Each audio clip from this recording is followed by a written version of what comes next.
So what's up mga ka-trippings, for today's video nga ay pupunta tayo ng bundok pero magmamotor tayo kasi hapon na at baka tayo abutan ng dilim sa daan. At ito na nga mga ka-trippings, bumiyahe na kami para daw maabutan namin yung paglubog ng araw dahil napakaganda nga daw ng tanawin doon. Ang pangalan nga pala ng lugar na pupuntahan natin ay Torrel de Rossi, Linaw, Calatrava at talaga nga naman daw napakaganda roon at tanaw na tanaw mo yung dagat mga ka-trippings. At sa part na nga na to mga ka-trippings, no, medyo nahirapan tayo kasi hindi natin alam paano gamitin yung motor na to pero talagang tiniray natin kasi gusto natin mapuntahan at makapaglibot tayo sa lugar na Calatrava, Romblon.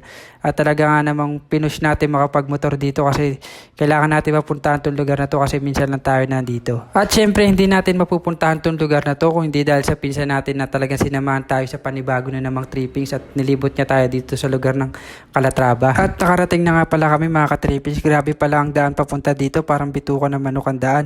Nakita nyo naman kung paano tayo umakyat dito ng mga ka-trippings. At pagkatapos nga namin mag-park ng motor mga ka-trippings ay dumiretso na kami sa aming pupuntahan at pag-i-spot na kami na napakaganda. Pumunta nga pala kami dito mga ka-trippings, so nagmotor lang talaga kami at wala kami dalang mga pagkain o kahit ano man. Talaga nga namang napakaganda rito mga ka-trippings, no, makita nyo naman dito. Sarap mag-chill at napakasariwa na hangin, sobrang relaxing talaga sa pakaramdam dito at malayo sa mga problema mga ka-trippings, no.